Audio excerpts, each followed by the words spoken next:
Hello there.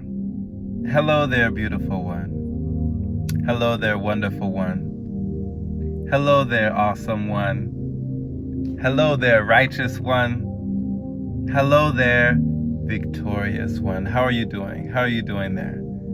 All right, let's get into it. So, if you don't know me, my name is Jerome Shaw. Welcome to the channel. If this is your first time here, feel free to subscribe. If you are into inspirational messages, motivating themes, and thought-provoking ideas and topics. Now, this topic here that we're about to get into is just a brief one about a conversation that I remember overhearing. One day, I overheard my mom talking to one of her patients. Full disclosure, my mom is a doctor. She's a OBGYN, a gynecologist. So she has delivered many babies in the past and just done so many things. But she works at a clinic and just does a lot of administrative duties, different things with different people, but just continues to help people. Now, there was a conversation that she had with a lady who they found out, sadly, had a very likely chance, a very high probability of cancer. And now this was cancer of the cervix. And I remember overhearing her on the phone with this lady. And I remember the tone in her voice as she spoke to the lady and let the lady know, hey, to prepare herself. And the lady was kind of distraught on the phone. She was sounding like, is it that bad? Like, are the reports that bad? Are the scans that bad? Is everything all right? And my mom had to let her know, it's worrisome. It's worrisome. So that she let her know that, she definitely had a high chance that it could be cancer, and that to just take note of that. And that for the remainder of the summer, for the remainder of her time, that she should just enjoy her family, enjoy the folks. Because the lady said she hadn't told anybody. She hadn't let anyone know that was close to her that she was in danger of anything, that anything was wrong with her. To everyone else's knowledge, everything was fine. So knowing this and hearing this news, I could definitely hear the graveness in the lady's voice as she kind of changed, and it was like, oh my gosh. And the lady started crying, and my mom let her know that my mom is indeed a cancer survivor herself. She, over 30 years, she's been a cancer survivor of breast cancer. So she was actually the perfect person to tell this lady that, I'm a survivor and I made it through. So, you can make it through as well. But just know that, this is the time to be spending with your family. This is the time to really be receiving and giving love, and just, really treating every day like it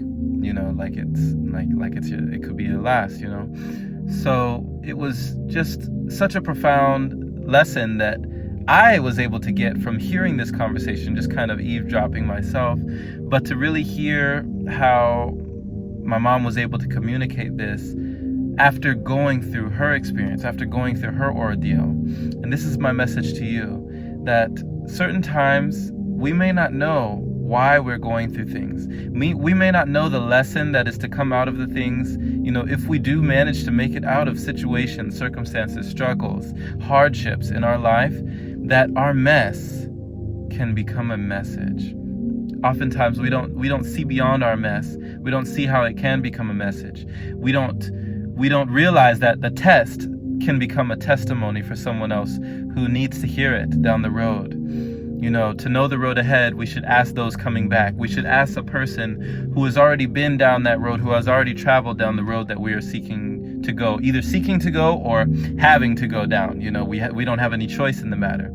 So we should definitely seek the opinion or value the opinion of someone who already knows where the potholes are in the street, who already knows where, you need to bust a right here, you need to take a left over there, and who can guide us and tell us, the sort of mental state that we should be in the situation, and the sort of expectations that we can have for coming out of that situation on top. So allow your mess to become a message for someone else. Realize that if you are going through a test right now, a troubling time in your life, that it's not over. It's not over. The sun is always shining. My good friend Jordan Williams told me that. The sun is still shining. We may not see it right now. There may be clouds in the way, it may be raining, it may be thundering, lightning, but the sun is still there. It hasn't changed. The sun is still shining. And once those clouds part, we'll be able to see the rays come through. We'll be able to see the sun again and realize that it was shining the whole time. It never went away. We just didn't see it for a time. So tough times don't last. Tough people do. And always realize this. I pray that you did get a message from this. Thank you for listening. This has been Jerome Shaw on this here YouTube channel. Pass it on, pay it forward to someone else who could use this message. And definitely subscribe if you are not subscribed already to the channel. And as I am updating this all the time with more inspirational messages like this, and if you were impacted, if you resonated with this message in particular, definitely feel free to head on over to The Open Palm. That is The Open Palm, and that is a podcast. You can find that wherever you listen to yours. And that is, once again, The Open Palm, where I put up definitely much inspiration on that daily, 24/7. Now, if you are on Instagram, if you are watching this video, feel free to drop a heart. That is always appreciated. Show some love, as it definitely helps get this message out to more people. It helps more people see these things, more like-minded individuals like yourself who are seeking to grow into their greatest versions. And I enjoy you. I appreciate you. I love you. I receive you. Thank you for taking this walk with me as we walk together to the greatest form of ourselves. We are imperfectly perfect. We may strive to perfection. We may be complete, as I heard before, but we are not finished. We are not finished. Thank you as always. Have a blessed day or night, wherever you are, my friend. Take care.